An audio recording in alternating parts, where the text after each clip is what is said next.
Hello guys, welcome back to my channel. UPSC 2025 की तैयारी कर रहे कुछ लोग मेरे से कह रहे थे कि सर मूल विधि के बारे में बताइए। एक तो ये हमारे लिए नया है, ऊपर से इसकी लैंग्वेज इतनी टफ है, इतने सारे एक्ट्स हैं, तो कहाँ से शुरू करें समझ नहीं आ रहा है। कुछ इसके बारे में बताइए। तो पहली बात तो देखो, मूल विधि को लेकर परेशान ना हो। मैं बहुत सारे लोगों का नाम बता सकता हूँ यूपीएससी 2021 से जो कि बिना मूल विधि पढ़े दरोगा बन गए। तो आप इतना ना परेशान हो। 6 से 7 क्वेश्चन आता है मूल विधि का। जीके 40 क्वेश्चन का होता है, उसमें 14 से 15 क्वेश्चन तो केवल पॉलिटी का होता है। उसके बाद नॉर्मल जीके जीएस भी आता है, तो आप उसको फोकस करो। मैं मूल विधि के लिए आपको बता रहा हूँ कि आपको मूल विधि में क्या करना है। सबसे पहले पॉलिटी बहुत अच्छे से पढ़ लो, क्योंकि पॉलिटी बहुत अच्छा आता है, बहुत सारे क्वेश्चन आते हैं पॉलिटी के, और बहुत डीप में पॉलिटी आता है। तो अगर आपके पास लक्ष्मीकांत है तो आप लक्ष्मीकांत से पॉलिटी खत्म कर लीजिए, या फिर मैंने करुणा मैम की प्लेलिस्ट आपको बताई थी, आप उससे खत्म कर लो। बहुत ही अच्छी टीचर है, पॉलिटी पे बहुत अच्छी पकड़ है इनकी, तो बहुत अच्छे से पढ़ाती हैं।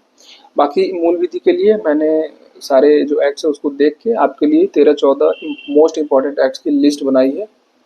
आप इनको पढ़ लो, आपका ऑलमोस्ट सारा क्वेश्चन इन्हीं में से फंस जाएगा, और आपको ज़्यादा टेंशन लेने की जरूरत नहीं है मूल विधि की।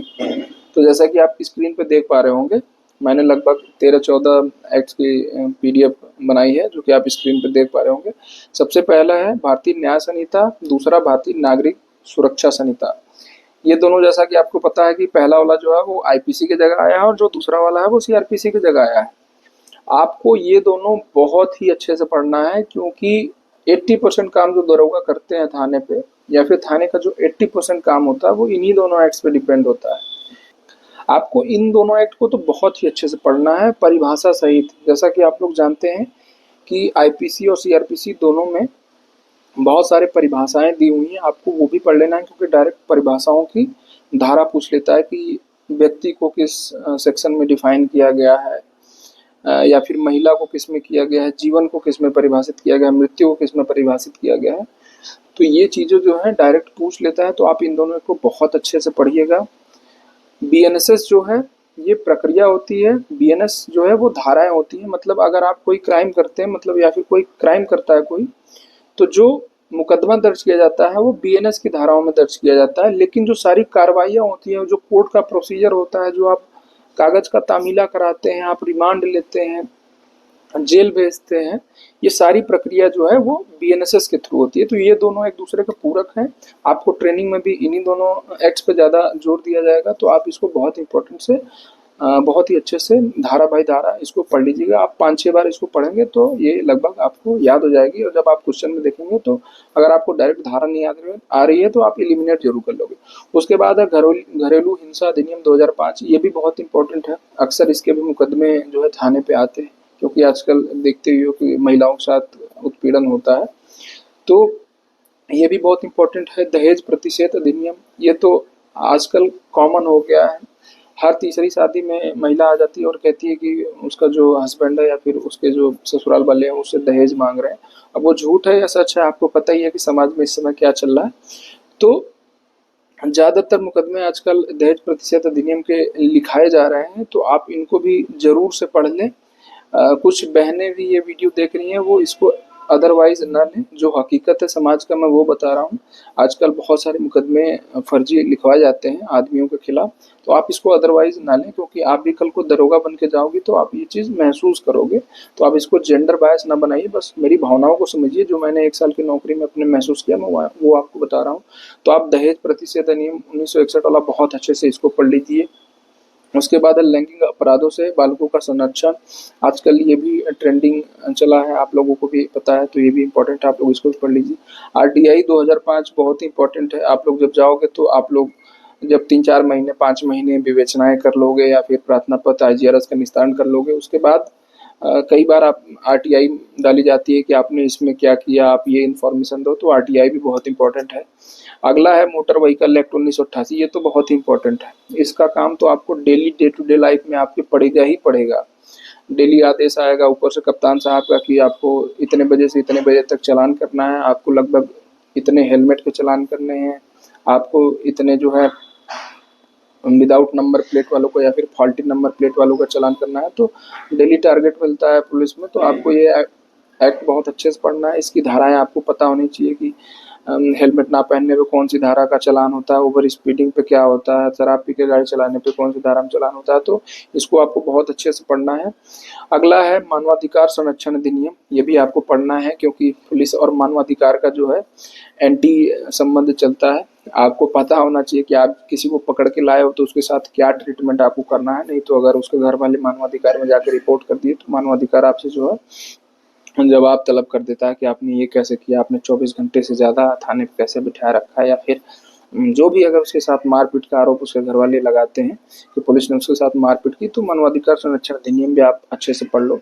राष्ट्रीय सुरक्षा अधिनियम 1980 पढ़ लो, ये भी इम्पोर्टेंट है। हालांकि अब इसका उतना यूज नहीं होता है क्योंकि यूपी में जो है योगी सरकार है और लोग जो भी वैसे लोग हैं जो लॉ एंड ऑर्डर को ख़राब करते हैं वो थोड़ा सुसुप्त अवस्था में ही आप रहते हैं, जैसी कार्रवाइयाँ आजकल उत्तर प्रदेश पुलिस में हो रही हैं।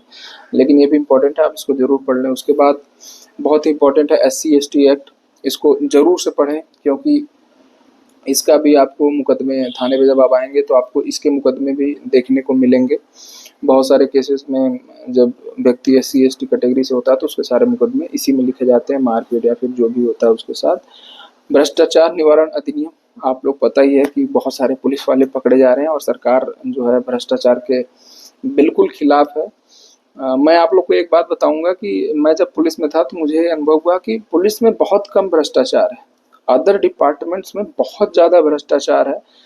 लेकिन पुलिस दिखती है, पुलिस वर्दी में रहती है, पुलिस लोगों का पहला टारगेट है। ये सोच ऐसी बनी चली आ रही है लोगों की कि पुलिस घूसखोर होती है, पैसा खाती है, इसलिए पुलिस ज़्यादा दिखती है कि पकड़ी जा रही है। फिर मैंने ये महसूस किया है बल्कि ग्राउंड पे रह के कि बहुत सारे अदर डिपार्टमेंट्स गवर्नमेंट के हैं जिसमें पुलिस से बहुत ज़्यादा भ्रष्टाचार है, लेकिन वहाँ लोग पकड़े नहीं जाते, वहाँ लोग सिविल ड्रेस में रहते हैं या फिर उनका उस हिसाब से सिस्टम बन जाता है, उनका डायरेक्ट पब्लिक डीलिंग नहीं होता है, उनका कॉन्ट्रैक्ट मतलब ठेकेदार से या फिर डायरेक्ट एजेंसी से, तो उस हिसाब से वो भ्रष्टाचार करते हैं लेकिन वो पकड़े नहीं जा रहे।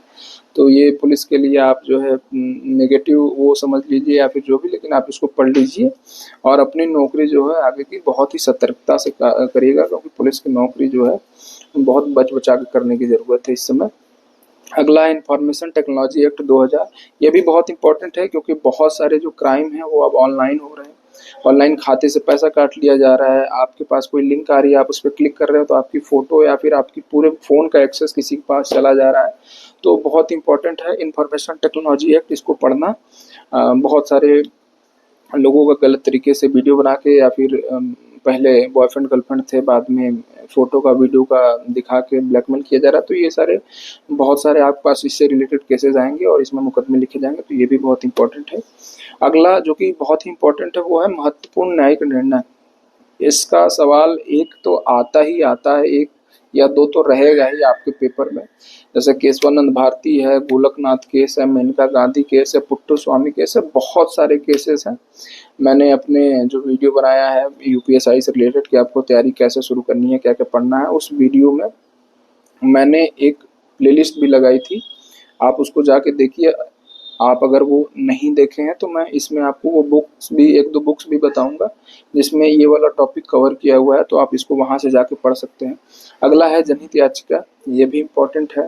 कई बार पूछ लेता है कि PN भगवती या फिर कपिला हिंगोरानी, इन लोग के बारे में पूछ लेता है जिन्होंने जनहित याचिका को शुरू किया था, क्योंकि देखिए PIL बहुत ही इम्पोर्टेंट है क्योंकि कई बार लोगों के साथ गलत होता है और PIL के माध्यम से उनको न्याय दिलाया जाता है। तो बहुत सारे मूवीज़ में भी आप देखे होंगे कि PIL दाखिल करके बहुत बड़े स्तर पे भांडा फोड़ा गया है, तो ये बहुत ही इम्पोर्टेंट है।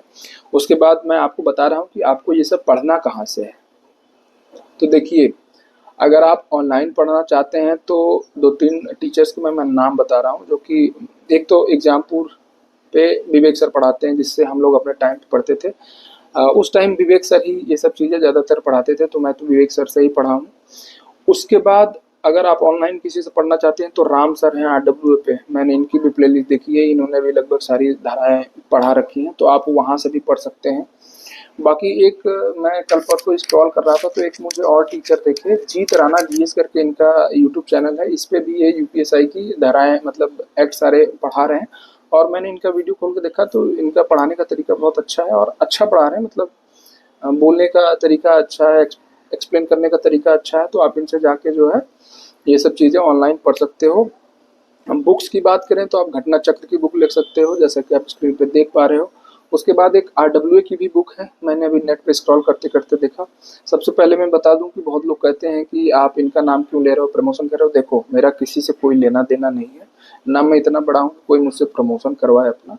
बस मैं जो चीज़ें देखता हूँ, क्योंकि मैं यूपीएसआई से अभी भी जुड़ा हूँ, तो मैं नेट पे या फिर ऑनलाइन जो भी चीज़ें देखता हूँ और अपने समय में, मेरे समय में मैंने क्या क्या पढ़ के जो है यूपीएसआई में 360 आउट ऑफ 400 मार्क्स हासिल किए, तो मैं वो चीज़ें आपको बताता हूँ, क्योंकि मुझे लगता है कि कुछ बच्चे तो होंगे जो गाइडेंस चाहते हैं या फिर जो जेन्युइन गाइडेंस चाहते हैं, तो उनको ज़रूर फ़र्क पड़ेगा, इसलिए मैं ये वीडियो बनाता हूँ।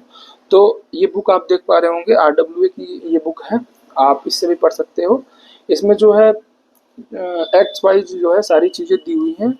उसके साथ ही जैसे ही आप पढ़ लेंगे एक्ट को, उसके बाद ही उसके प्रीवियस ईयर क्वेश्चन जो भी यूपीएसआई में अब तक आए हुए हैं वो दिए हुए हैं, तो आप उससे प्रैक्टिस भी कर लो कि आप जो पढ़ रहे हो फिर उस पर क्वेश्चन किस टाइप के बन रहे हैं। इसी तरह घटना चक्र में भी जो है पीछे जो है प्रीवियस ईयर क्वेश्चन दिए हुए हैं प्रैक्टिस के लिए, तो आप जो है ऐसे मूल विधि को खत्म करो। बाकी मूल विधि के लिए आप ज़्यादा परेशान ना हो, आप इन्हीं एक्ट को जो है बार बार रिवाइज करो।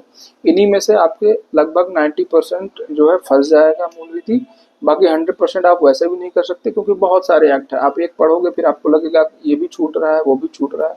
बाकी अगर कोई ऐसा एक्ट है जो आपको पढ़ना है, आपको लगे कि नहीं ये क्वेश्चन पेपर में आया हुआ है और बहुत ही अलग टाइप का एक्ट है, तो उसको आप इंटरनेट से पीडीएफ डाउनलोड करके उसका प्रॉपर नोट्स बना लो और उसको पढ़ लो। जो लोग मेरी वीडियो पहली बार देख रहे हैं, मैं उनको बताना चाहूँगा कि currently I am working as assistant section officer in ministry of health. मेरा सिलेक्शन सीजीएल 2024 से हुआ है। इससे पहले मैं उत्तर प्रदेश पुलिस में दरोगा के पद पर कार्यरत था। मैं 2023 बैच का दरोगा था। मैंने लगभग 2 साल 1 महीने यूपी पुलिस में सेवा दी है। 1 साल तो ट्रेनिंग सेंटर में कट गया, उसके बाद 1 साल 1 महीना लगभग मैंने लखनऊ में जो है वजीरगंज थाने पे काम किया। उसके बाद मैं इधर आ गया। मैं अपनी ये जर्नी शेयर करूँगा कि कैसे मैंने 12-14 घंटे की ड्यूटी करके ये सीजीएल की तैयारी की। उसके साथ साथ मैं ये भी बताऊँगा कि मैंने यूपीएसआई की नौकरी क्यों छोड़ी। इस पे हम लोग डिस्कस करेंगे, लेकिन उससे ज़रूरी ये है कि जो लोग तैयारी कर रहे हैं उनको कंटेंट मिलता रहे। इस चैनल पे मैं बहुत ही जल्दी यूपीएसआई के लिए टारगेट सीरीज शुरू करने वाला हूँ, तो आप लोग इस चैनल से जुड़े रहें। मैं अपने टेलीग्राम चैनल का लिंक चैनल वीडियो के डिस्क्रिप्शन में डाल दूँगा, आप वहाँ से उसको ज्वाइन कर लें। मैं उस पर अपने जो भी नोट्स मैंने बनाए थे अपने तैयारी के दिनों में, उसकी पीडीएफ शेयर करूँगा।